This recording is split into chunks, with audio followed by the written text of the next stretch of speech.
گیر کردم تو ترافیک ذهنا، لا این شلوغی ها صدا میشه انکار، میگیره آتیش تک تک بیتام، ریم و گاهی دوایی کت شعر تهران. دلم پرتر از صندوق عقبه، خریداره میفروشیم چند مزنه، فقط بگو چونه نزنه، تک برگ سندش اسم ننمه.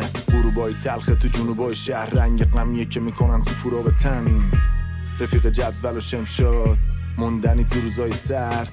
ما همه تو کار بزم و مراسم، میس بندازم انگا پشم فواصل، با یه اشاره میشن دست به لوازم، خیابونه یادگار عشق ارازل.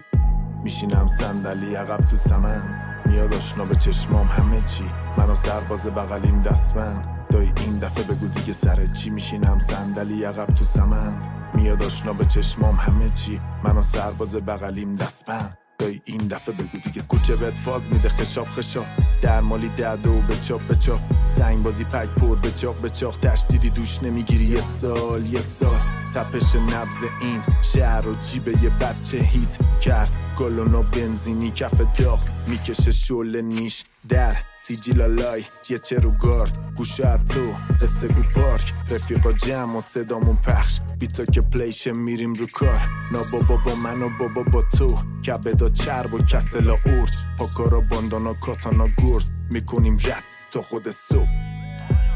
گفتم جناب سربان من رپرم، گفت خوشبختم منم کارو با گجتم، اگه دهنتو بستی که به نفت فعلا میکنم تو صندوق تنلش.